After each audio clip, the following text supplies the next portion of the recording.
please. But talking about check it out corner. Y'all, please go check out that Truckin' Chub Z, man. The dude is and especially when him and Shad get on there. Him and Shad they got a chemistry, bro. It's almost like peaches and herb, bro. They got this thing going. Yeah.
Yo, what up with it? Happy Father's Day to all the fathers that's out there right now, man. What's going on with everybody, man? I hope that everybody having a blessed day, man. Y'all up in here kicking it with me, man. Hit that like button one time for the algorithm for the boys and all that. We outside today. Cuban Dumas in the building. What up with it, baby? Let's go. So yeah, man, we about to get up into it, but y'all already know, man, coming from down south, my co-host, the best up out there, the Hurricane Killer. Because I'm telling you, if you out there fronting and frying on the Miami Hurricanes, he will be to get you none other than the great Shad 1419. One time for your man. What up with it, dog? What up with it? What up? Yeah, man, you already know, man. You already Nizzo, man. You about to go. But before we get up into the slides, man, it's the summertime. It's quote unquote the off season and all of that stuff, man. So you already know. We gonna go ahead and we gonna roll through some topics, man, because there's some things that be going on. But Twitter, I tell you, boy, Twitter is the content finder. I'm telling you. Boy, there's some good content up on Twitter. Now, let me see if y'all can see my Twitter feed real quick. Let me see if I can get this pulled up for y'all, if y'all can see it.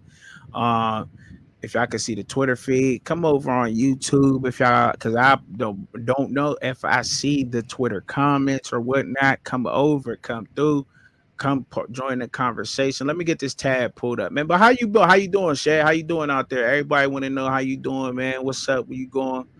You know. I'm good. Just Okay. All right. trying to get to the crib. All right. So we're gonna jump up into just a couple of topics, man. Just some before we get to talking about the fight. The fight is the main event, man. You know what I'm saying? That's the main event. We're gonna talk a little bit of Colorado too. We're gonna talk about it just a little bit. I seen the Coach Hayes primetime talk. Seen that. We ain't gonna get all up into that because Coach Hayes did not give me permission to react to that video, so I will not bring that up on this show. But I do want to talk about this offensive line and the defensive line of Colorado. All right, now y'all might want to stick around for it because I am not going where a lot of people think I'm about to go with it. You know what I mean? I don't know. I might be I might be saying they doing good. You never know, but just stick around to find out about it. All right, you heard me. All right, so let me get this pulled up, man. So can y'all see my Twitter feed right now? Can y'all see that up on the screen? Let me see. Nope, y'all can't see that on the screen. Oh, I gotta add it to the stage first. Okay, so I like to get it pulled up like this or whatnot. That's how I like to have things pulled up. I'm not sure what's going on with Shad. What up, Auntie in the building? What's going on with it? Y'all be nice. The Mo Bangs in the building. You dig? Oh yes, sir. Yes, sir. I don't know. You lagging a little bit, dog, but it's cool though. I'm gonna have to stop with the sound effects for now and just keep it rolling because I don't want you to freeze out or whatever. All right. But so this video right here in particular, y'all, it's just something quick, right? This is a diamond. I'm not sure if she's a social media influencer or whatever, but she's a transgendered woman into a man, right? But she got into a fight with her girlfriend or now that.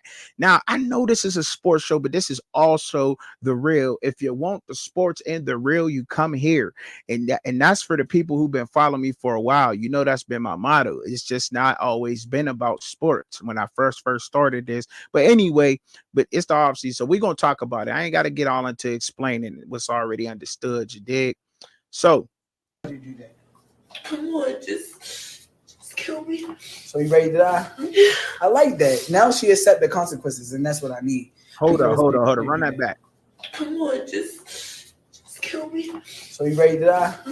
I like that. Now she accept the consequences, and that's what I need because I don't want to feel guilty about what I'm ready to do. So. I know y'all heard that. She said her exact words was, "Go ahead and kill me." This is what the girl saying that got smacked. Diamond is the one y'all see on the video, okay? Say, yeah. Oh, now she accepting consequences for what I'm about to do. Now, people just thought this was funny. Everybody just laughing. They think it's funny. It's no big deal. It's etc. There's nothing that's really about this, right? There's nothing that's gonna come about this. But let this would have been a man, and I must say this: let this would have been a man on live talking about beating his woman or killing his woman or what he about to do to his woman. It went totally different. The sad part is there's a whole bunch of women I saw here like, I want to find out what happened, what's going on, laughing about it and everything else. Like, I'm not feeling that. I'm not feeling that on so many levels. I'm not feeling that at all. And I must talk about this because this is something that goes on that goes on out here, period. Now, whether people want to talk about it or not, I do. But look, you can't have it both ways out there with this domestic violence thing. I know it goes on both ways. There are women that are abusive towards their men or whatever it is, but you can't have it both ways. The women out here, women. And I'm coming at women. I'm telling the ladies. I don't know if I highly doubt it's the ladies who watch me that would be in the comments laughing at a matter like this. I highly doubt that. But just in case if there is any out there, I'm telling you that this is not cool. This is not cool at all because if it was a man, y'all be dragging him, saying he going to jail, pressing charges, how much of a scumbag he is, how much whatever else went on. And I must say though, when somebody cheats on you and you're so invested in somebody and you're with them, you don't know how that person's going to react.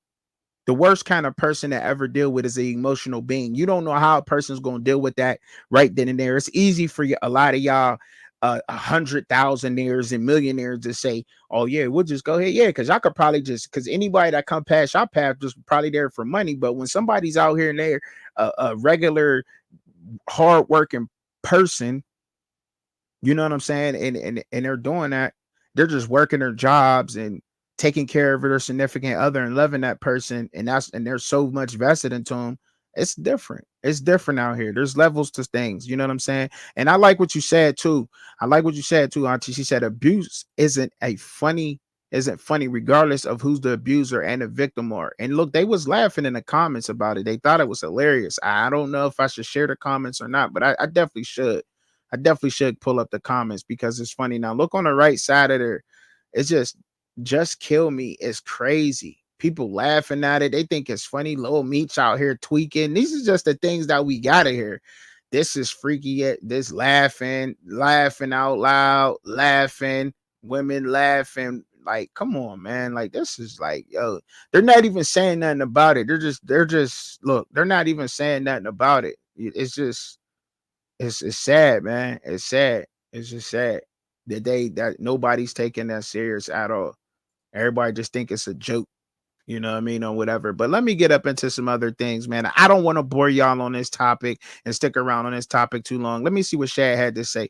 Is there anything you want to add up on this, bro, real quick before I move on to the next topic, bro? Because this is just opening, getting us started. Hey, hands off. Okay.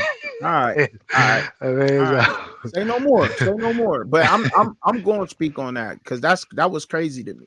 That was crazy. That was wild to me that they would even say that. Now, all right, before we get up into the offensive line, who is your most underrated Steeler of all time, bro? Your most underrated Steeler of all time. Now, In your opinion. Bro, why you put me on the spot like this, man? I mean, you know I'm a Raiders fan. Yeah, you know how I feel about the immaculate, Okay, so Franco. let me but real talk, I'm gonna be honest with you. I have to go with, and I don't know if you feel this way about him, right? I'm gonna go modern era. I'm gonna go modern era too. Okay. I know some people within y'all fan base feel a certain way about this young man, but I liked him dating back to his time at the University of Illinois, and that's Rashard Mendenhall. Ooh. I really like what he was doing. He was, like I said, him and Juice at Illinois. If you weren't watching college football at that time, watching Juice Williams and watching Rashard Mendenhall in the Big Ten, you missed out on some interesting stuff. But I'm about to go with Rashard Mendenhall. And to say this, and I'm gonna pass it back to you. I saw him on a podcast probably maybe 2 or 3 months ago, and he was just, he was talking about some things, and I was like, man, like, dang, where have you been, bro? Like, I remember like watching you and stuff like that. So just to kind of hear him talk about some of the interesting things about, his time being a Steeler. He was talking about a story, I think, and like I said, after this, I'm gonna pass it back to you. He was talking about a game where they played against the Ravens. Okay. And how I think he said, and I may be butchering it just a little bit, but I think he said the coach told him, say, hey, look, whatever you do, don't say anything to like Ray. Don't say nothing to Ray. We talk about Ray Lewis, right? Right. So he was talking about like he had got a nice little run on the Ravens, and he got up, he was talking, and I think he said, Ray said, I'm gonna put you out the game. So he said he got the rock again, ran it, Ray hit him, and he said he just thought it was a normal hit. He said he got up trying to jog back to the huddle, whole arm just went limp, like no movement at all. Yeah, so he said he ran to the sideline. Doc, trainer came back. Prognosis was, hey man, that man messed up your collarbone, bro. You out. And he said Ray told him he was gonna knock him out the game. Sure enough, Ray knocked him out the game. So yeah, I'm about to go with Rashard Mendenhall as my most underrated Steeler. But again, y'all have a illustrious history. You know what I mean? It's so many, especially with the names that y'all have over there. It's a lot of guys that can fall in there. But I'm gonna go with Rashard Mendenhall just to keep it modern. Okay. All right. So if I got it, when we talk about Steeler running backs, and you're not a Steeler fan, what's the? I'm a football fan though. I'm a football fan. I get it. So you a football fan. I respect it. You know what I mean? If I said Pittsburgh Steeler running backs, who's the first two that come to your mind off top? The first two that come to my mind, obviously, Jerome Bettis and Franco Harris. Okay. Right. Exactly. Right. And then somebody younger might say Le'Veon Bell. Right. You think so? You think so? Yeah. Right. Le'Veon and So to me, I say an underrated Steeler to me. That's somebody that put in work. That's underrated. That don't get talked about enough to me, but was my favorite. I used to literally run around the hood like that's my dad. I used to tell people that. I think I know who you about to say, but I'm listening. Barry Foster. Oh nah, I thought you were gonna say Slash. No, no, no, not Cord. No, Hex. Nah, no, no, no, no, no, no. See, a lot of people like Cordell Stewart, right? You know what I mean? But man, the things we heard about Cordell Stewart in Pittsburgh, bruh. It was a rumor. I don't know. It was a rumor. It was a rumor. Now, so you heard the rumor too? You know what I'm going at with this? Nah, I don't know where you're going. Okay, so there was a rumor in Pittsburgh. Now we all from Pittsburgh. Then we got another Pittsburgh person. And hey, Auntie, get in the comments now. You got to back me up on this one. Now we know the Cordell Stewart rumors. He was up at Shenley Park performing fellatio on a man. Okay, so those are the rumors in with Cordell Stewart. That's why you never hear a lot of Steelers talking about his name too much. Like he don't even fit the mold. Now this is true. Now look, it's funny. It's funny. It's the truth though. I'm not saying nothing. That look, I'm saying a true rumor. Okay, this was a true rumor. Look. Hold up. No. She said, No, "Yep." She said, "Yep." No, I wasn't even gonna talk about that. I was just talking about like, I'm gonna let you get back to you, but just talking about this underrated. And bro, I was just thinking about like, bro, like Joey Porter, Farrier. I don't think he was underrated. I don't think James Farrier No, was underrated. but I'm talking about I'm just speaking about like when you talk about like the glory years of the 70s and that echelon of guys. I think if you're talking about Steeler, you're not gonna bring up Joey Porter and James Farrier if you're talking about the linebacker and history. I'm speaking about underrated from that standpoint. No, they're not underrated, but I'm just saying from like how illustrious y'all history is. You know what I mean? Yeah, I know, man. You go when you go and talking about Greg Lloyd. You talking about man. We had a lot of linebackers. We linebacker factory. I would like to say Carnell Lake might be underrated a little bit. I think. What you think, Carnell Lake? What you think? See, I'm saying I don't know him, so that's how. Hey, prime example. I don't know him. He's on the coaching staff. I'm not 100% sure if he's still on the coaching staff at the moment right now, but he was part of the coaching staff. He still might be. I gotta make sure because he was in and out of the coaching staff. That's why I'm not sure. He was helping out the DBs. Carnell Lake was one of our best DBs. That was back when Rod Woodson was putting in that work out there. Carnell Lake was out there getting it busy. Right. Yeah, Carnell Lake was getting busy. Part of them defensive backs on them teams right there with Rod Woodson and all that. So, yes, sir. He was definitely that other guy holding it down with Rod Woodson, Carnell Lake. And Rod gotta be my favorite Steeler. Yeah. Gotta be. Yeah, for sure. Thank you, man. I appreciate that, bro. You gotta appreciate that. So, just to move on to something a little bit more funnier and lighter, right? I know you heard about the White family last name, nigga. Hey, look, the YouTube do not demonetize me. This is a real last name. Yeah, Knigga. Yeah. Oh, it's Knigga. Yeah, that's where the K comes from. Yeah. Oh my God. Hard K. Yeah. Nigga. Yeah. Why you do that for? Nigga. Let me stop. Yeah, you can show turn it into an expression. Let me stop, man. That was funny. I thought it was funny, so I had to get it pulled up, man. But man, let's get up into some real things, man. I had to open up the show, man. You're going to Eastern. He committed to Eastern Michigan. Oh yeah. That's where I got it from. That's why I first seen his name up, but then I kept scrolling. Yeah, he went to Eastern Michigan, right? What is he? Well, he committed. He committed. Oh, I don't know if he linebacker DB. Me neither. That's why I asked you, bro, to be sure. So you know what I mean.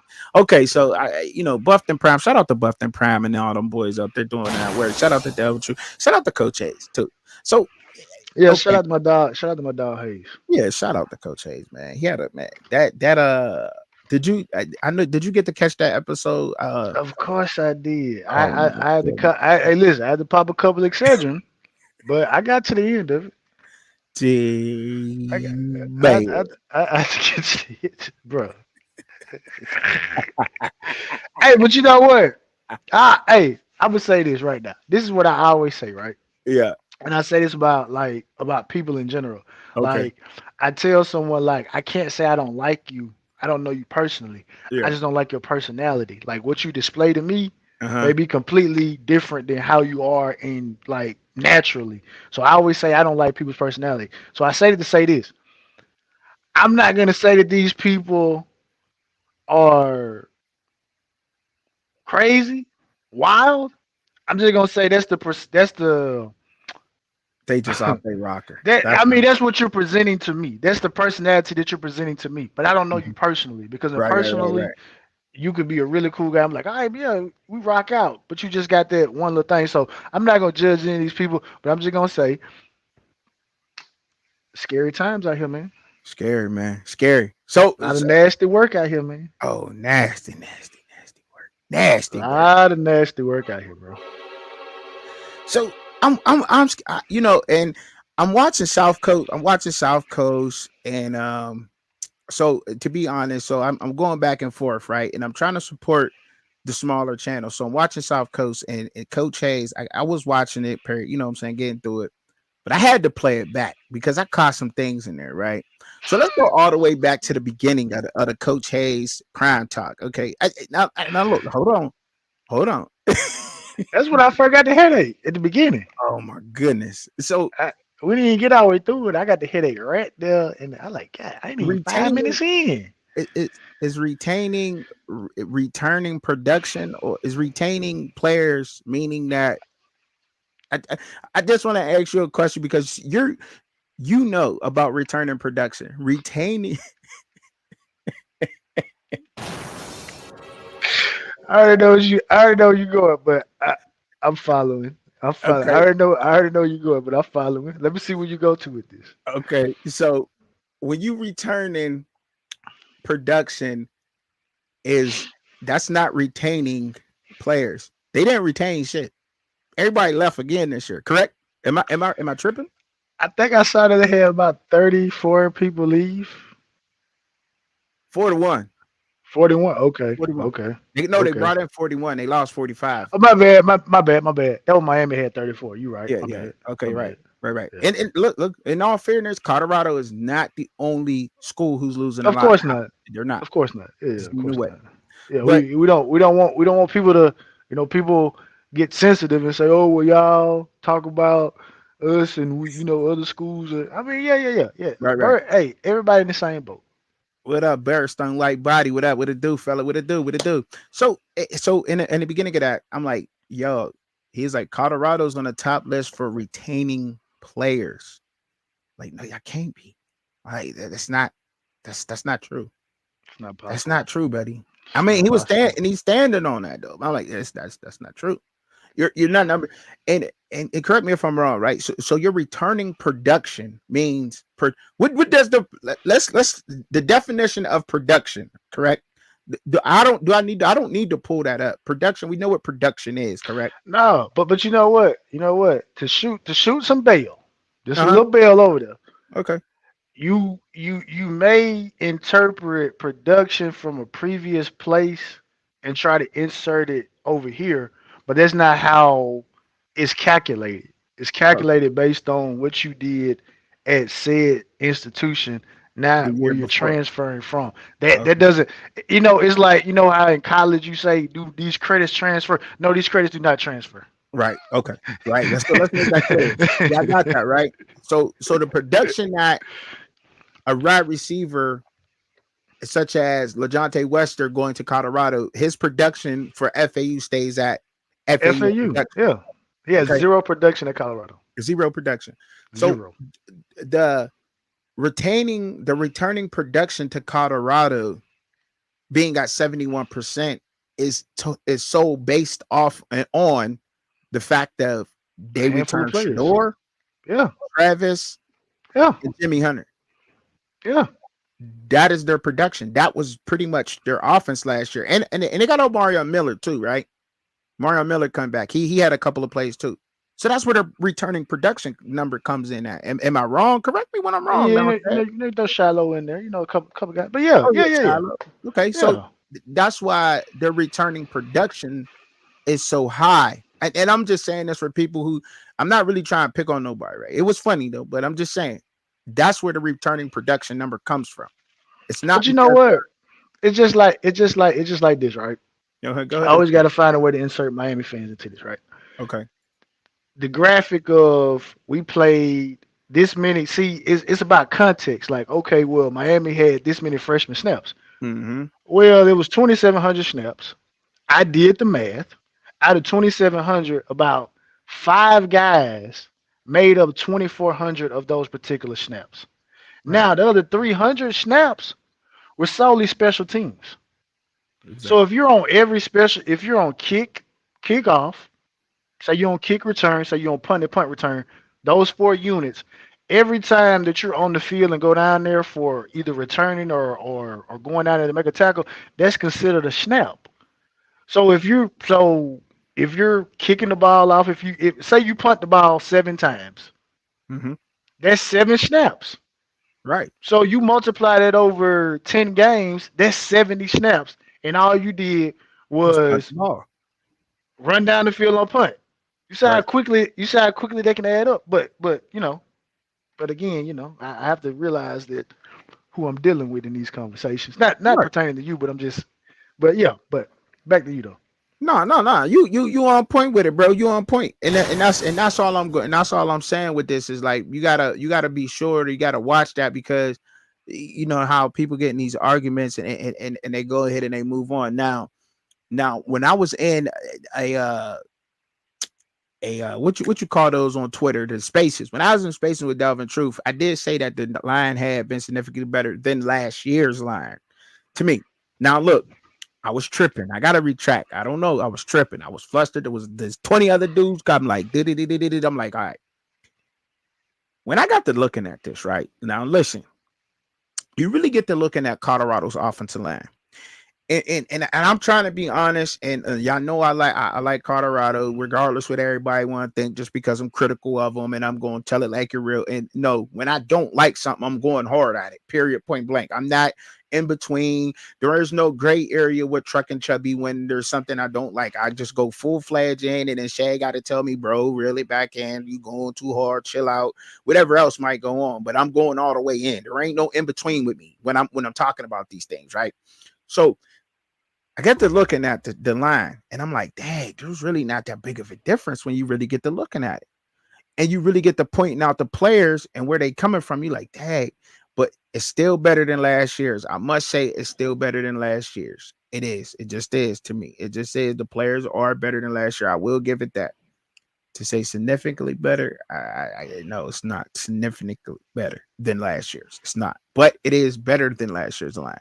And all they got to do is show up a little wall for Shedeur to get enough time to get the ball and make the right read and hit the receiver. Now, oh yeah, I did say Happy Father's Day to everybody up out there. Happy Father's Day to all the fathers out there watching. Happy Father's Day to the fathers and to the mothers. Yes, absolutely. Who say they're fathers as well. So inclusion. So, all right. So Shad. So I was like, yeah, I wanted to touch on this a little bit with you because the offensive line, right? Khalil Benson in particular. This is who everybody's talking about. They're saying he's the go-to guy. He's the biggest guy there. He's been proven in the Big Ten. He only let up 1 sack in the Big Ten, but they're not talking about how many pressures he let up in the Big Ten. The games he struggled with in the Big Ten. See, I watch a lot of Big Ten football. See that. I can get the Big Ten channel with just putting the hanger in the back of my TV. That still works, by the way. Don't get it twisted with these digital TVs. That still works. I got the big booty box back TV. You could throw that. It still works. Trust me, it works, bruh. Now, and I get the Big Ten channel. So I'm not going to say that he did a bad job because he didn't do a bad job. And what they're showing you on Well-Off Media is his strong suit. When a defensive lineman, when he sees a wide 9, and a wide 9 is when that defensive lineman is way far out from the offensive lineman. Just for the people who don't know, okay, when they're in a wide 9 technique and they're coming in rushing with him, that's his strong suit. He got a big first step. He's a tall dude, and that's a strong shoot. All he got to do is shield him away to get the you know what I mean? He does good in the run, but the pass was his weakness. Now, the one weakness that I saw with Khalil Benson, other people, by the way, shout out to Rawhide Media. He did a great job breaking things down. I want to shout him out because he did a great job breaking things down. But the one thing that I seen with Khalil Benson, and I noticed even when I went back and looked, and I thought it was a problem from the jump, was that he struggled concentrating when they pull stunts, twist, the double. That's where Khalil Benson gave up sacks and did not know who to pick up. And that's what teams keyed on him with. They keyed on him. They knew they couldn't beat Khalil Benson one-on-one with anybody. He did a great job with the top 3 teams, I would say, with Michigan, Ohio State, and Penn State. He did a good job against them. By the way, Indiana was a couple of plays away from pulling them games off. They would start getting gassed out in the third, fourth quarter. The Hoosiers would. But he struggled with doing stunts, twists, and everything else. That was his weak point in letting people get in his head, even though he talks big, but that was his weak point. Didn't know where to pick up, wasn't communicating with what's his name that went over to Oregon, Matthew Befford. Him and Matthew Befford wasn't communicating a lot of the times. We get mixed up, not know who to pick up, and that's where he struggled at in the area, right? And a lot of the times Indiana seen that, and that's why they added the tight end or another offensive line, a 6. They went 6 down on the line, whether it was with blocking tight end or extra lineman, and moved him in a little bit more because they noticed that on his side. Now, y'all go back and watch the film if you want to, but I'm telling y'all because this is what I seen. I did research and everything on this particular subject. Now, when that happens, and that down lineman, that's because they knew where his weak points was: stunts, twists, all that other stuff defensive linemen would do. They knew he was a mauler in the run game. The one you got to show the pressures too. Y'all have to, like, when you go to telling your fans about, because pressures count. Pressures count. Hurrying up the quarterback counts. He let up a lot of that.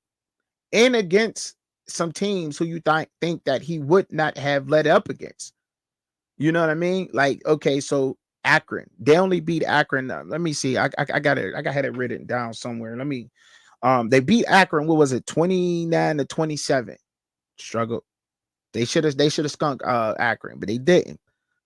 Indiana State, they blew them out of the water. And they beat Wisconsin by 6 points last year. But these are the games where struggled up. I thought only with the stunts and twists, but man on man, 1-on-1, I thought he did a fair job. You know, Maryland game, they had to go to 6 down linemen. But the one thing that Colorado does not have is a blocking tight end. Who is y'all blocking tight end? Seville Smalls? Is that the blocking tight end that they're going to depend on the outside? Because he's going to struggle in that area. And they're showing the strong suits on Well-Off, Dion Jr. He's doing a good job with showing it because you can't show the weaknesses on film. But that's why they keep seeing him practice, because that's his strong suit, period. He likes doing that. But it was the smaller, quicker, faster guys that would get him. But I just wanted to add that in there. Now, you got anything you want to add up on there, bro, before we move on or whatever else? I'm just gonna say this, right? And I'm gonna go into a little bit more detail on it because we're doing a Canes roundtable tonight. One of the things that the majority of our fan bases do is you look at your team, you look at the acquisitions that your team got, and that was one of the biggest things that I took away from Coach Hayes' show, was that individuals focus on what their team got, and they don't pay attention because they're not watching the other teams. So you're assuming that just because your team got better, you're assuming that other teams are just going to remain stagnant, and they're going to just allow for you just to ascend as if they're not going to ascend as well. So I say that to say this: Colorado's offensive line can be better this particular year. They're moving to a different conference. You know, some people feel like that the Big 12 is kind of cake, but it's like that's still operational. You know, the conference that y'all are leaving is defunct. So, and they just lost their 2 biggest drawers of income. They lost them, you know what I mean? But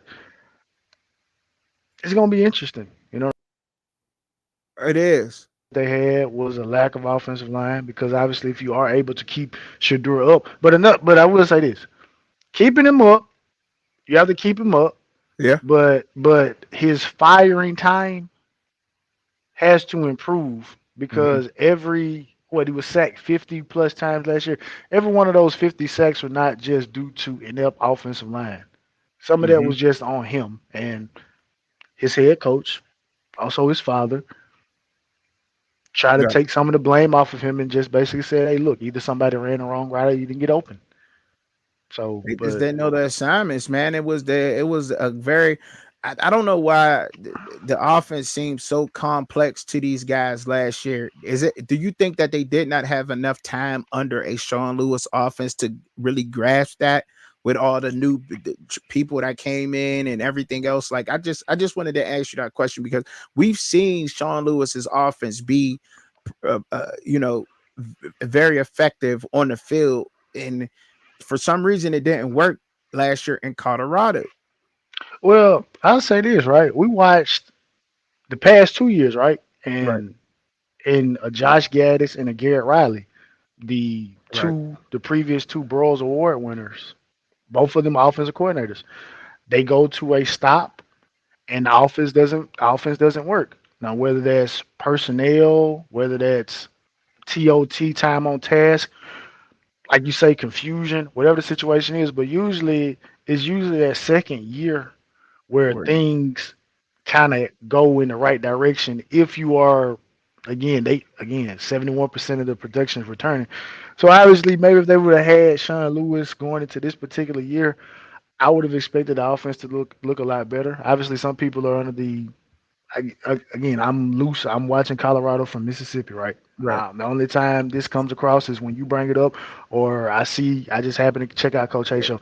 But Yeah, apparently, they feel like the offensive coordinator that they have right now, he's going to be able to run a system that is better, and they're going to be able to do some things that are better. But at the end of the day, I mean, obviously, he took over play calling last year, would you so blame Sean there's some Lewis? familiar. Would you But blame Sean Lewis for the offense being the way it was last year? yeah, I do because I mean Okay. it kind of goes back to one of the things that Urban Meyer said, and Urban Meyer was one of the guys. I remember him saying this. He said like he never tolerated a coach telling him that a player could not learn what they were teaching them. He never tolerated that. So Sean Lewis, if by chance your offense is not working, then as a coach, it's on you Make the to proper adjustments. make the proper adjustments to make it work, right? Mhm. Obviously, again, some of that has to be, on Shadur as well. If you're holding the football longer than it needs to be held, if guys are not running the right routes, then you need to figure out, okay, why y'all not running the right routes? We need to work on things to improve your because again, that was the biggest thing that Colorado had last year Mhm. was wide receivers and they have some good receivers. Yeah. So not getting open, I kind of find it hard to believe. So maybe they were running the wrong routes, Right. or maybe some Right. miscommunication. Yeah. Right. And it's going. I mean, and they still have the same. So we jump from the offensive line. We just talking to the team in total. So now they're gonna still face some of the same woes, right? Because now they implemented a whole new offense and Pat Shermer. Now he was because less correction out there. He was running Sean Lewis's offense at towards the end of last year. He did not implement a whole new offense. They are now running a Pat Shermer offense at Colorado, right? And it's kind of like the old players who was running Sean Lewis's offense, they are the only people who have to learn another offense. The other guys coming in are just learning a whole new offense. It's not like they're coming from a different one. All right. So the running game was working last year. It was. It just was. There was a couple videos out there. I've asked anybody that's out there watching that's want to know about it. Like I said, once again, I'll give them props. Rawhide did a beautiful job. There's a couple other content creators I can't think of right now off the top of my head that broke down the running game of Colorado because it was working. But with Shador being a Heisman hopeful this year and being talked about as being in the Heisman, do you think that they're going to run the ball this year? Now, we don't know this to be a fact or whatever. This is just us speculating and giving our opinion on it. But just the way that things are looking and adding up now, I honestly think that they're going to pass a lot because there's no other way that you're going to beat a Heisman as a quarterback if you don't have the stats to back it up. They're not going to say, "Ooh, Damn, Shador handed that ball off so pretty on that play. Look at that handoff. They're not gonna do that. You know what I'm saying? So what they have to do is he's going to pass the ball a lot in order to be a Heisman candidate. That's just what things is building up. If that is the case, so when it boils down, what do you think? Before I go to my next question, what do you think? Yeah, I mean that's what you've recruited. You've built a team that's kind of, and I use this term very loosely, very loosely. But y'all are trying to recreate what LSU had in 2019, what Alabama had in 2020, in terms of having a dominant quarterback that pinpoint precision, and you got some guys that can make some plays. So I mean, and you do have the saying now where it used to be we're gonna run the ball to open up the pass, but now it's like okay, we're gonna pass to open up the run. So if they're able to get that pass to open up the run element, then I mean, they should be fine. But yeah, I expect them to. And that was one thing that I brought up to somebody on Coach Hayes' show one time. And I said, I looked at it and I just looked at the amount of time Shadur threw the Mhm. ball at Jackson State those 2 years and the amount of times he's thrown the football last year.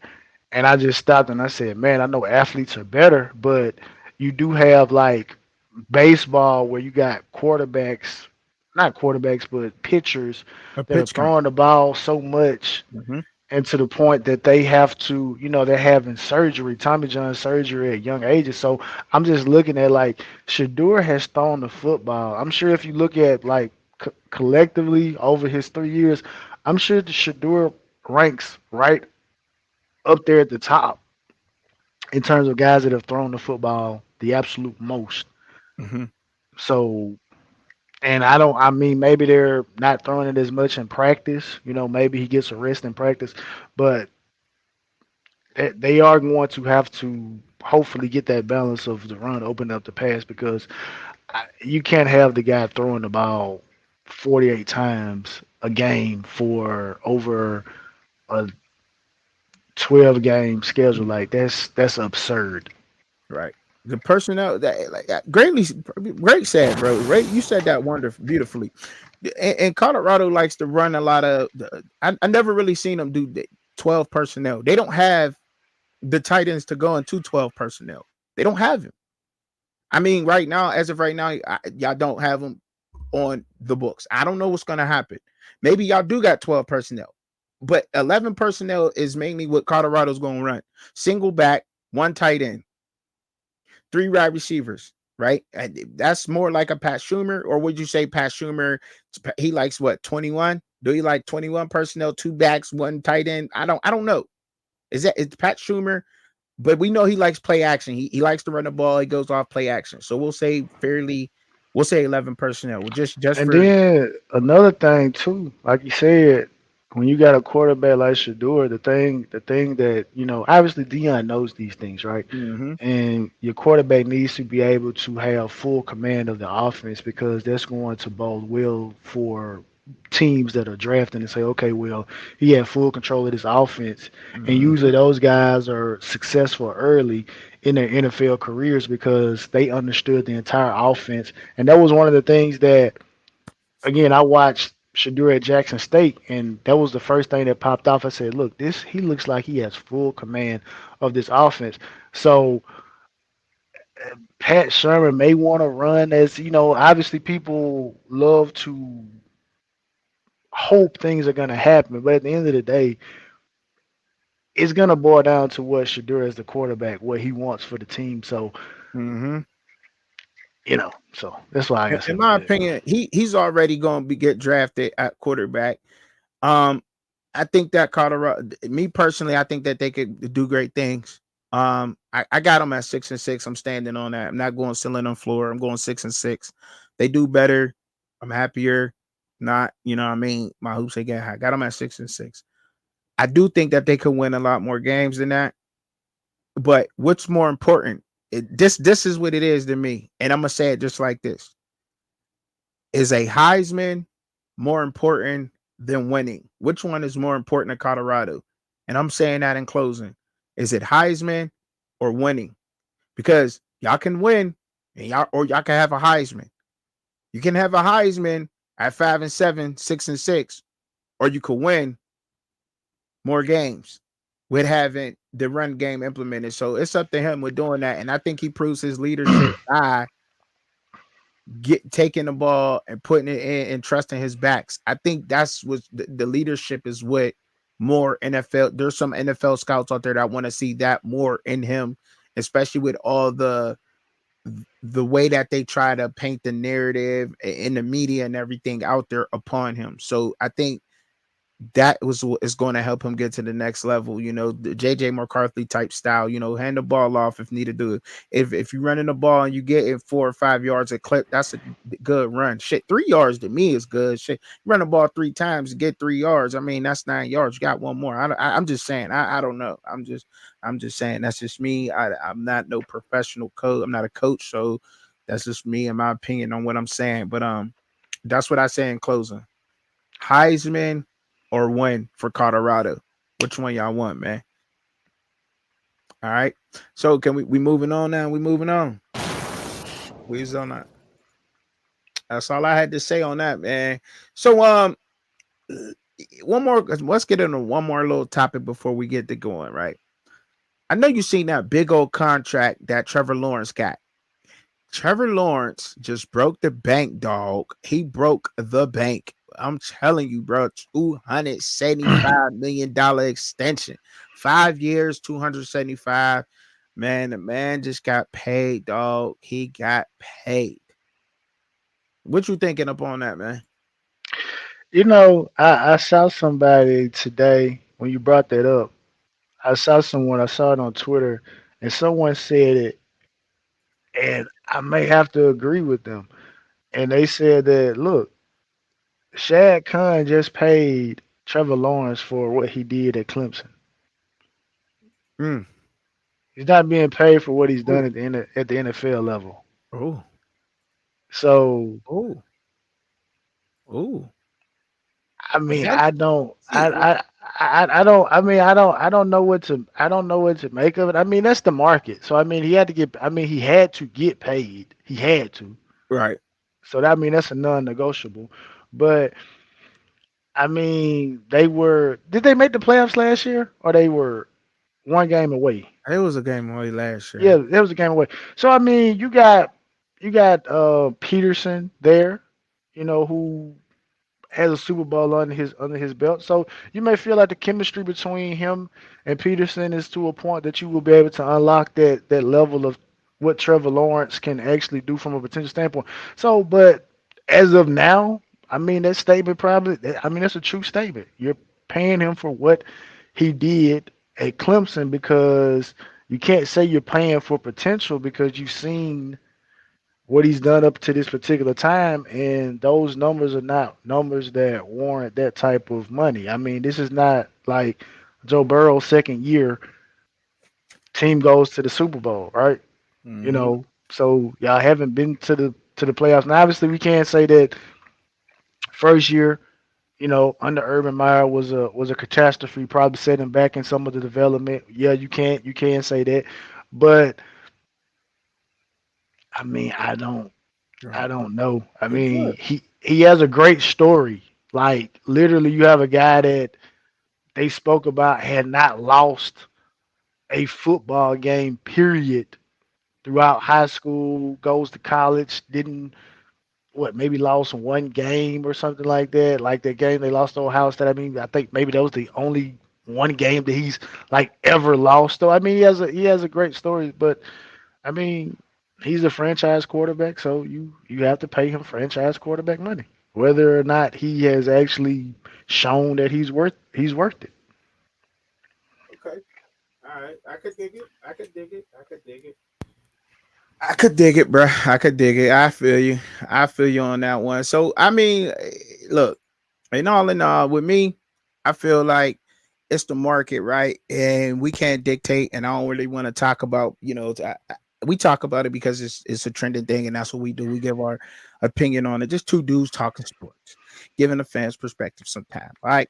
So with this whole thing, and he just reset the market. Me personally, it scared me. because we have Justin Fields. And coming out of college, they were 1A, 1B. Coming out of high school, they were 1A, 1B. And Justin Fields is going to show up for the Pittsburgh Steelers. Yeah, I don't pay Just- that type of money though. And that's what I'm worried about. That's what Yeah, I I'm don't. worried about. Yeah, I don't pay like that. But see, Omar Khan will though.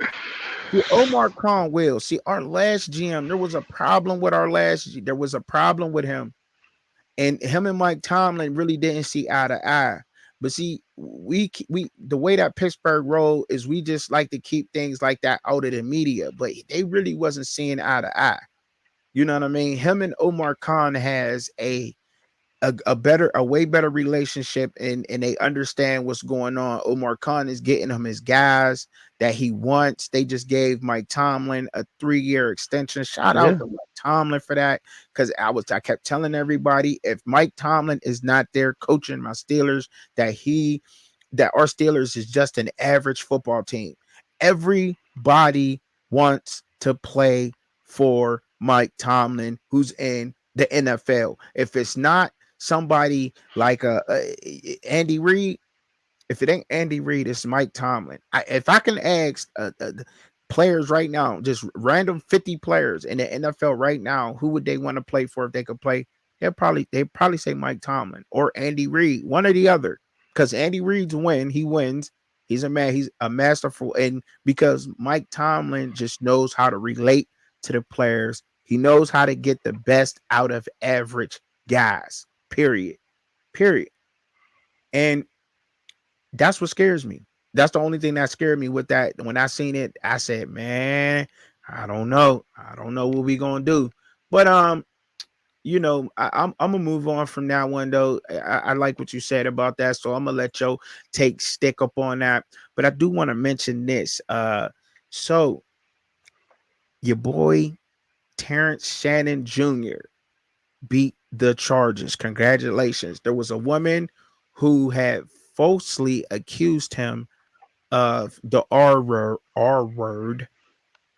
And he got off. And I know that's your Illinois fighting alumni guy from the basketball team and everything else. But it's just it's sad to see some women play that role, and it seems like they're doing that more and more now, when there's really this type of thing happening to women who really need the help. But then you get these women who want to chase a bag and falsely accuse, and it don't help them. Now, and I just wanted to hear what you had to say on that before we get onto the topic. If you don't want to answer it, you don't have to. I know it's a little sensitive, but I know you like the Illinois basketball team. Terrence Shannon Jr. Is there anything you want to add on that, bro? I mean, I'm just happy that justice prevailed. Right. I'm gonna leave it at that. All right. We'll leave it at that. No, that's cool. You know what I mean? Sometimes we do have a voice though. Some people watch us. A lot of people watch us on the replay. Shout out to that. But I need a lot more of my subscribers to go over there and subscribe to my man's channel, Shad1419. I need a lot of y'all to get up in there and go hit that subscribe button on his channel, man. Show him some love. He talks Hurricane, talk a lot of football. Period, point blank. He not just Miami Hurricanes, but he also talk other football. But yes, go over there and subscribe to his channel, like all his videos, spam all his comments, all that. You know what I mean? Do all that what y'all do to me. All right. All right, I like it. So we gonna move on to the slide now, y'all. We finally got the slide. It's here. The fight is here. Standing in the red corner, we got Gervonta Tank Davis. Let's go with the fight. Let's go. So the fight's here. Like I said before, I don't know if Gervonta and Calvin just be driving through Baltimore in a car going through the US in an RV or whatever. Like, oh, pull over. There goes Jim. Who the best fighter in here? You want to fight me? I don't know if that's what he do or not. I'm just saying. I don't know if that's what he does. I don't know. But I'm hearing Frank Martin ain't to be played with these hands. With those hands. Those hands, they said Frank Martin is legit. But also, Showbiz. Shout out to Showbiz, though. Y'all check out that. Listen, he said Frank Martin is weight drained again. Yet another Tank opponent seems to be weight drained. So, would you put money on Frank Martin right now? I don't think it'd be wise. I just don't think it'd be wise. But what's up with this whole Tank? You give me your take, bro, and then I'll throw in I'll give my opinion. But go ahead with your take, bro. The floor is yours.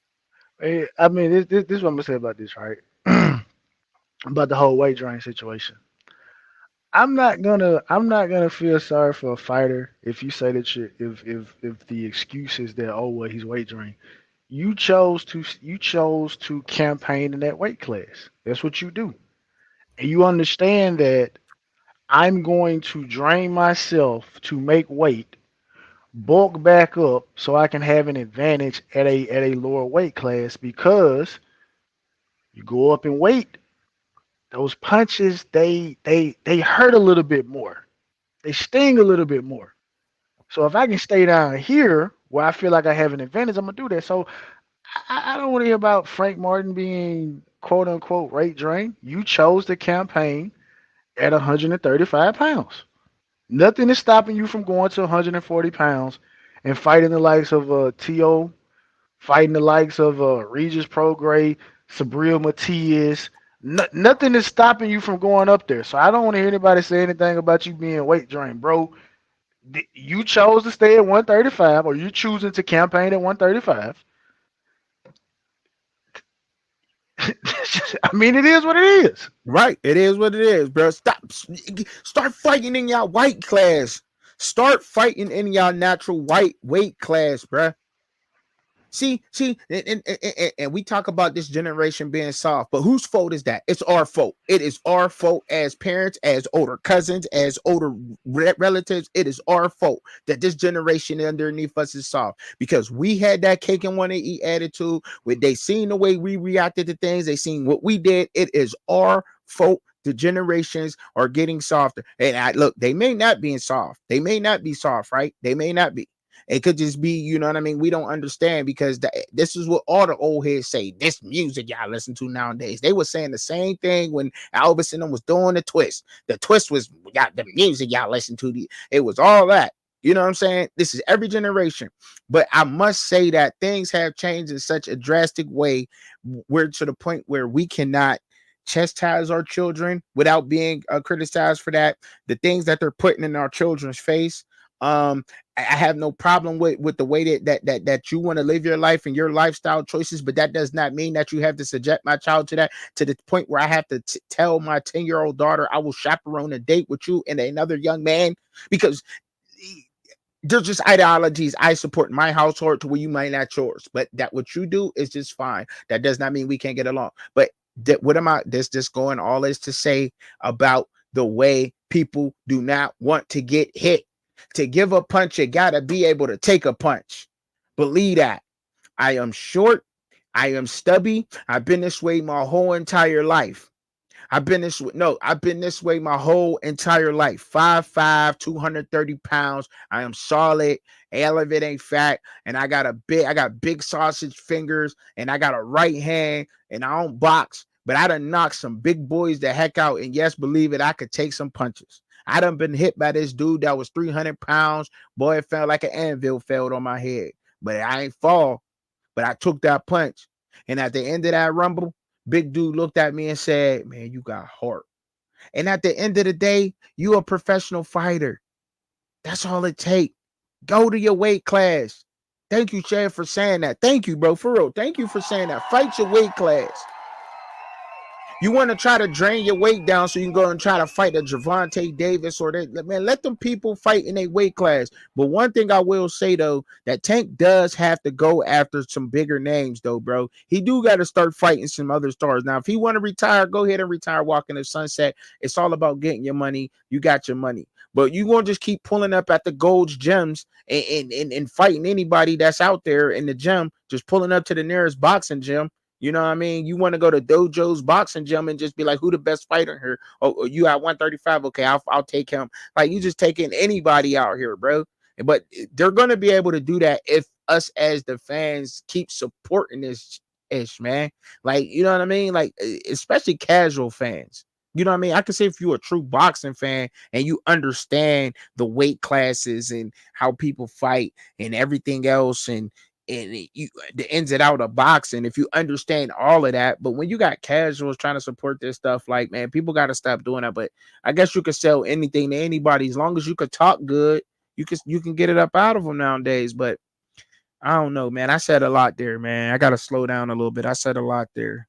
I said a lot. I did, bro. I said a lot, man. I really did, man. But y'all make sure, man. Look, I don't know, man. I wish there was I think Javante is gonna pull this win off in this fight. So you got Tank. Yeah, I got Tank, man. I got Tank winning the fight, man. Because even though Frank Martin is fast and elusive, Tank is just he doing backflips, bro. He doing backflips before the fight, bro. He just he I mean, and what I'm saying about with that is that his energy level is through the roof. Tank dedicates himself to fight, and if you're going to fight at a lighter weight class than what you are, then train at that weight for months. Keep your weight down. Be disciplined in boxing. Don't try to walk around 170 or well, I don't know how heavy these dudes be, but and then try to drain your weight for a fight. You know what I mean? Like, stay at that weight, man. You know. She said Chubb's damn near everyone Tank has been fighting has been winning. Okay. So what that mean? He said, what are you talking about? Rolly is another person who lost to another Tank opponent. Okay. What did we talk about, Cuban? Oh, he's talking about when you talk about Tank needs to fight some more names. Yeah. And I mean, no, the level of competition Tank has fought. I mean, the guys were undefeated, but um, these guys, it was a particular style that Tank does well against, and that particular style is what he's done well against guys that That don't have that necessarily have style. they don't necessarily have the footwork, come forward fighters such as like Isaac Cruz. He Okay. fought a Yuri Yokas Gamboa who earlier when Terrence Crawford fought him was a much more revered fighter. Fought Barrio. a Mario Barrios. I give him credit for that. He did go up to 140 and he beat Barrios, who just recently beat what's my guy? Udanis Ugas. Okay. He beat him at 147 beat him at 147. So I mean, currently I would say that's Tank's best, name on a resume, and I Okay. would instantly put Frank Martin's name right there at number two, Okay. just because of the style that Frank Martin has. I think what's going to be what this is, and it reminds me of something that Terrence Crawford said in an interview, and they were asking him, kind of like about tough fights, and the first name he brought up was like Yuriorkis Gamboa, and he said the reason he brought up Gamboa is because Gamboa was a big puncher, and Gamboa was quick. So Crawford, up until that point, had been used to being the faster, quicker fighter. So when you watch that fight, Okay. Crawford was trying to time Gamboa, but he was getting hit because the timing wasn't there because he wasn't used to someone being that fast. So I think that's something that Tank Davis is gonna. This was something that Tank is gonna have to adjust to in this fight, just how quick Frank Martin is if he's gonna time him. But another thing that's also in Tank's favor is his experience in the ring. And Leonard Ellaby said as much at one of the press conferences where he talked about where Tank was at in 2017 and where Frank Martin was at in 2017. Okay. So some people look at that as one or two ways. Some people look at it as, man, look at what Tank accomplished, and then some people look at it like, oh, so you telling me that a guy in 2017 wasn't even a professional, but now he deserves to be in a ring with Tank Okay. Davis. Right. You know what I mean? But Okay. I do think that is something that he's gonna have to deal with. And then obviously the thing about Frank Martin, he's being trained by Derrick James. Frank Martin, He's one of the best in the business. Correct me, right? Derrick James is one of the best in the business. They say, yeah, right? yeah, yeah, yeah. Okay. Not taking anything away from him, but he teaches a style that is kind of like he wants Frank Martin to fight like how he had Errol Spence fighting. Frank Martin is not that type of fighter. Frank Martin Mhm. is a guy that has immense quickness, and the style that Derrick James has been teaching him. And I've watched Frank Martin's last 2 fights. Now the fight that he fought against Michelle Ali Rivera, tailor made. Because Ali Rivera wasn't necessarily using a lot of head movement. He was kind of standing right in front of Frank. So when you're standing right in front of somebody, their style looks impeccable, which is why a lot of people were so intrigued when Errol Spence dismantled Ugas. But then when he got in there with Crawford, it's like, we got to come up with all type of excuses of why this happened. It's like, no, styles make fights. Some styles are just terrible matchups. But I'll say this. If Frank Martin goes in there and fights a Derrick James type of game plan against Tank Davis, he gonna get stopped Okay. early. Okay. But if Frank Martin uses his quickness, keeps Tank off, because I think he has a reach advantage against Tank. He's a little bit taller than Tank too, which some people say that's kind of hard to do when you're punching down on a guy. That's kind of hard to do as well. But Tank has a nasty uppercut, Don't he? Don't he though? nasty left hook. So Frank, he's gonna have to keep his head on a swivel. He's gonna have to keep moving. He's not gonna have to be. He can't be in there flat foot. And one thing you're not gonna, Frank Martin, whatever you do, do not make the same mistake Rolly Romero made, thinking that you can walk Tank Davis down. Because you ain't. Because You're gonna be he just set like up trap. Rolly, Mm-hmm. walking out of the ring, wondering where you at. Where that punch came from? Where that come from? Now you know I gotta troll a little bit, Cuban Dumas. This is entertainment, baby. I gotta troll a little bit, man. Tank Davis is Tank Davis. Tank Davis is a gate fighter. And first of all, let me put this disclaimer out there. I can't call none of these boxers and say none of them ain't good because they're way better than me. They are No, training at a but very vigorous level. but you got to say it like this. This is the way I say it, right? I won't call it. I'm not gonna call a football player trash because you made it somewhere I didn't make it. Right. But compared to your peers, you're not, Right. Okay. and that's what I'll say. Okay. So Okay. compared to Tank Davis, so compared to the guy like Tank Davis, the guys that he's fought, the majority of the guys that he's Are fought, they on his level? y'all are not good. Y'all are not on Right. Tank Davis level. Okay. Right. Exactly. That's what I'm saying. So let me correct that. For just for you, Cuban. See, so I don't get fined from Cuban Dumont. So I don't get fined from my moderator. Okay. They are not on Tank's level. They're just No, not. They're no, not. they were mismatches. They're not. And Shakur Stevenson got to be next on that list. Who's next? If you just had to get your Miss Cleat, your Miss. No, I ain't gonna say Miss Cleat. That's old. No, But he's not. He's not gonna fight Shakur next. you don't think he gonna fight him? No, he's not gonna fight Shakur Because next. Haney ain't going to 135. No, because I'm gonna tell you why he's not gonna fight Shakur next. Because they still got that excuse in their back pocket that he's not. His style is boring, and it's not the fight's not gonna sell. That's a fight that hardcore fans want.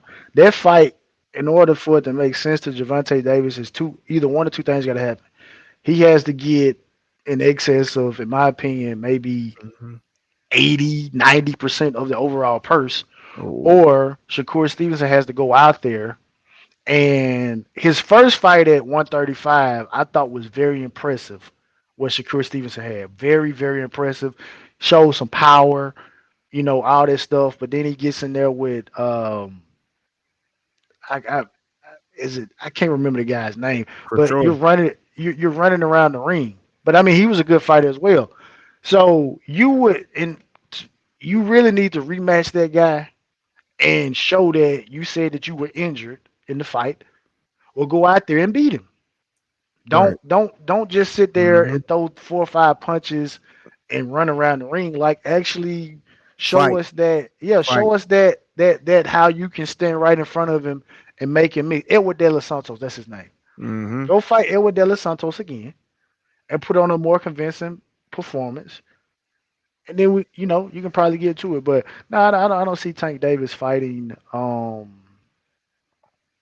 No, I don't see Tank Davis fight Shakur. He said he got a 6-7 fight deal, and Shakur's on that deal, but I don't know where we are on that deal. Is Frank Martin number one, or is Right. this number because he was prior to his arrest last year? Tank Davis was scheduled. Well, he was on tap to fight 3 times last year, but What obviously he up? ended up getting arrested, so he What only up, fought twice. LMB?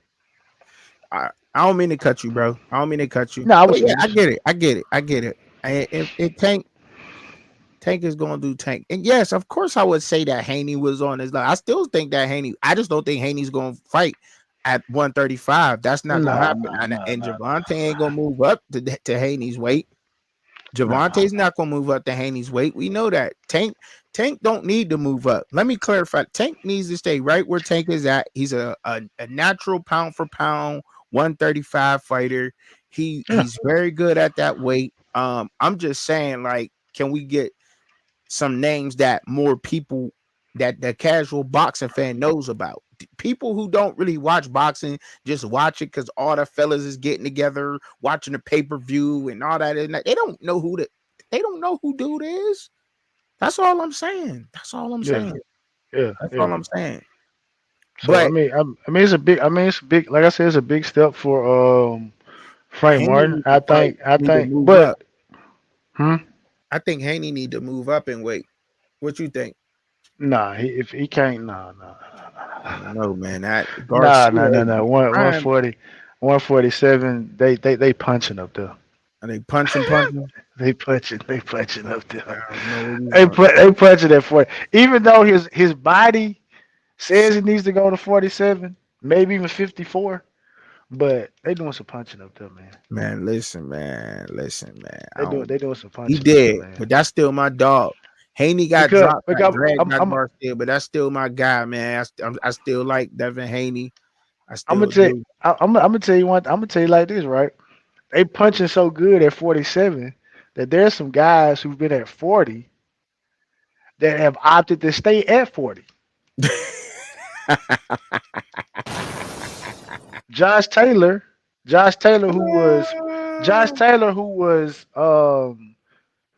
unanimous at 140, had the option to go to 47, right? Because he was undisputed, not unanimous. He was undisputed at 140.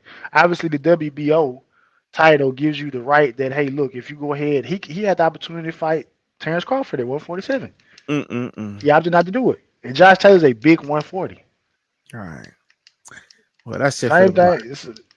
So like Subriel Matias, I think they're fighting tonight on the zone. Subriel Matias is fighting. So I mean, and there's some guys that want. I mean, like, and you make a great point.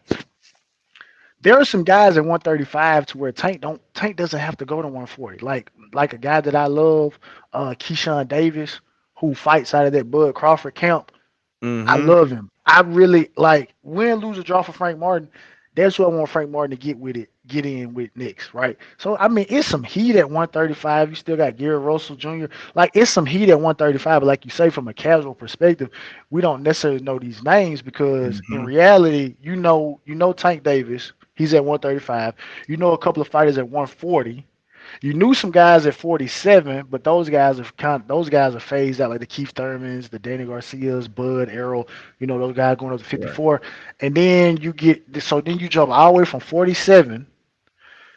Then you get to 68, Canelo, Benavidez, and then you go up to 75, where you got, you know what I mean, Bivol. And so I mean it's a gap, and then you got Beterbiev, nasty, and then obviously you got Alexander Usyk at heavyweight. So really, you only really know fighters kind of like 1 or 2 weight classes, and then you know a guy. That's what I'm saying. Like that's this from a casual perspective, and I consider myself. I am a casual. I'm not a hardcore boxer. I'm not a hardcore fan. You, man. I'm a casual, man. But thank you. That's what I'm saying, though. So that's what I'm saying. Thank you, man. But before we get on up out of here, man, I gotta say something about this dumb little. It's not even true, right? Great take, by the way, bro. But I had to mention it because where's this Glory Colorado newspaper online magazine? What is that? They said it was mandatory for people to go to a Lil Wayne concert because from Colorado. That's not true. But you say what? What you say again? Go ahead. You know they were saying because Shador was performing. Yeah. Yeah, because Shador was performing that it was mandatory to go to a Wayne concert or something. They said they didn't address it, of course. They never say he didn't really say no, but they said it wasn't true. But there was they put a name on it. But see, the thing where I get twisted at is who told y'all that? Put a name on it. Put a name on it. Hey man, any publicity is good publicity. Put a name on it. But that's just crazy saying some of the transfers had left because of and they get you wondering, like, man, what, like, you know what I'm saying? You can't believe everything you read, that's for sure, or everything you see nowadays. But just to say that, like, but in reality, I mean, who's to say Well Off Media didn't put it out? Hey, do social media check, bro. Oh man, bro. How much? Not pocket watching, but what you think Bucky making a month just on social media? I don't know. No clothes, like not even including the clothing, not including maybe some pop-up shows. You gotta. You mean just by off of views? Like however people get paid off social media, which obviously is engagement and stuff like that. Like, what you think Bucky putting in his pocket? Like after paying everybody, what you think Bucky is? What you think Bucky is netting a month? A little chunk, but all through though, I think he doing well off. He doing well right now for himself. Man, because social media helps everything else, the sales of his merchandise, and everything else. So.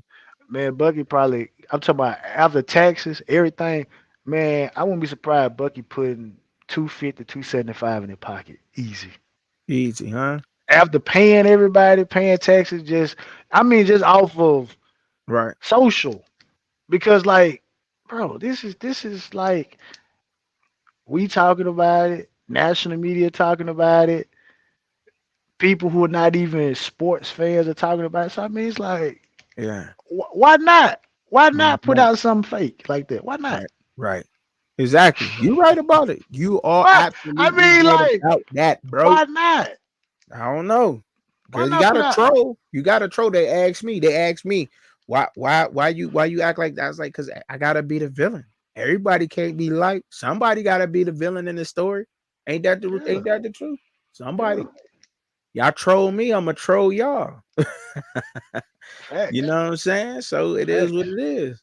But man, hey man, I like that show. Hey Cuban, man, you on next week, man. We going next week, Friday, 8:00. Y'all be here. We are going live. We gonna have a great show. I think today was a good one.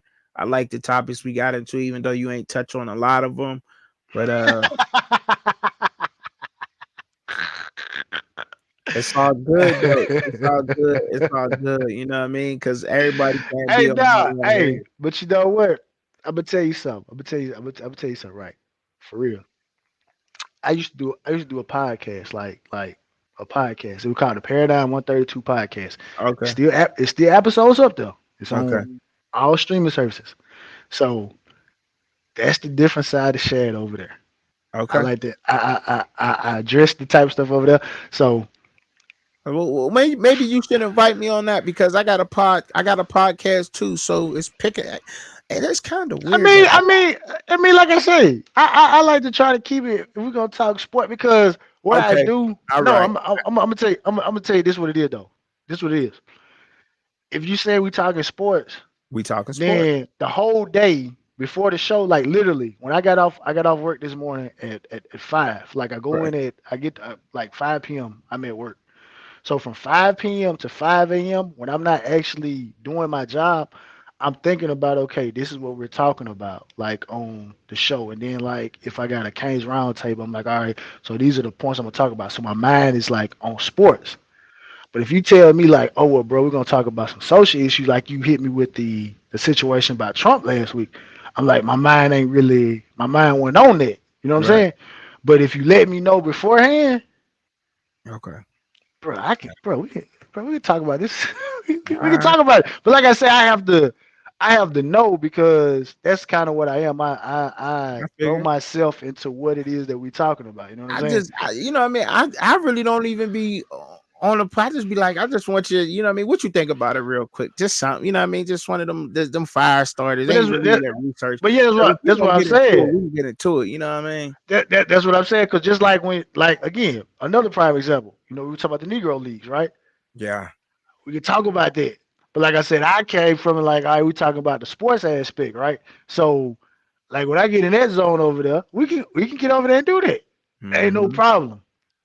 But when I come over here, it's like I'm just like, all right, we talking sports. So when you throw some of that stuff out there, I'm like, dang, I ain't really, my mind ain't even thinking like that because I'll forget like talking points. Like when we get back on sports, like I want to stay there. You know what I'm saying? I got you. Yeah. But I'm bipolar. Blame it on me. I'm being bipolar and being my mind everywhere and back and forth. Blame it on me. That's my fault. That's my fault. Yeah, we good. Yeah. It's all good though. Hey man, but I want to leave y'all with this message. I don't know. You just tell me, rate the bar, rate this bar, right? Rate this bar, Shad. So when you're in the midst of things, you are still getting wet. And around those who are already soaked in knowledge. Mist. When you are in the midst of things, you are still getting wet. And around those who are still soaked in knowledge. Rate that. That's tough. It's tough? It's tough. He lying. He lying. You see his I'm face? not lying. No, bro. No, I'm not. Like that's tough. Because like when you said it, when you first started the bar, I said, bro, about to kick some up north shit. It ain't gonna be no south shit. It's about to be some of that, you know, Poor Righteous Teacher, some of that God body MC stuff. Like, so I already know where you were going when you said rate this bar, because dudes in the South, we ain't like rate the bars. You know what I'm saying? Like, no, we just like minute ride. You know what I'm saying? Right. But nah, yeah. All right. That's tough though, for real. That's tough. All right. I just wanted to leave y'all with that real quick. Some food for thought, man. Y'all make sure y'all go over there and subscribe to Shad's channel, Shad 1419 now. K's Roundtable tonight, 7:30 Central Standard Time. We're gonna have a actual football discussion tonight. We're gonna put the trolling away, at least for tonight. We'll get back to trolling tomorrow. We're gonna have a real conversation tonight. Am I invited? Can I come on the round table? Bro, open invitation, bro. You always open invitation. Okay, open invitation. Yeah, I'll be through. I'm gonna turn it on. I got my phone, so I probably won't be on my face. But y'all make sure y'all go over there. The Canes Roundtable is popping off on Shad 1419. Miami Hurricane Talk. They get up into the real up on there. I thank everybody for coming through in the chat. Thank you, Kimber Dumas, being the moderator. LMV came through, show some love today. Aunt Mo Baines dropped in the chat, and all those who are just back there just watching and enjoyed us. I appreciate y'all coming through. Make sure y'all hit that like button, subscribe, man. Salute. Have a good night. About to go hop on the grill, get this steak going, baby. Y'all know how we giving it up out here. Want to see Truck and Chubby live with co-host Shad? Tune in at Fans Point of View, Saturday, 6:30 p.m. Eastern Standard Time, 3:30 p.m. Pacific Time. But in the meantime, in between time, enjoy the content. Don't forget to hit your notification bell for all updates. Thank you for watching.